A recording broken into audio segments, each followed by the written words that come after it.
প্রিয় ভাই ও বোনেরা, আজ আমি আপনাদের উৎসাহ দিতে চাই একটি শক্তিশালী সত্য দিয়ে, ঈশ্বরের নবীকরণ।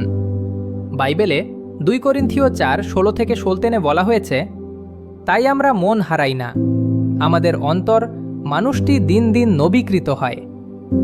বন্ধুরা, জীবনে অনেক সময় আমরা ক্লান্ত হয়ে পড়ি, শরীর নয়, মন এবং আত্মা। জীবনের চাপ, হতাশা, দুঃখ এসব আমাদের ভিতরকে ভারী করে তোলে। কিন্তু আজ প্রভু আমাদের মনে করিয়ে দিচ্ছেন, মন হারিও না।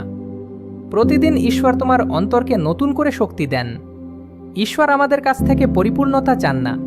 তিনি চান না আমরা জোর করে শক্তিশালী হওয়ার ভান করি। তিনি শুধু চান আমরা তার ওপরে ভরসা করি। যখন তুমি দুর্বল, যখন আশা শুকিয়ে আসে, যখন মন ভেঙে যায়, সেই সময় ঈশ্বর তোমার মধ্যে নতুন প্রাণ ঢেলে দেন।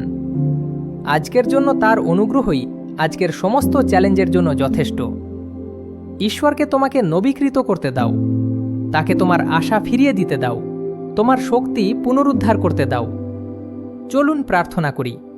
প্রভু, আজ আমার আত্মাকে নবীকরণ করুন, আপনার শক্তিতে আমাকে ভরিয়ে দিন। আমেন।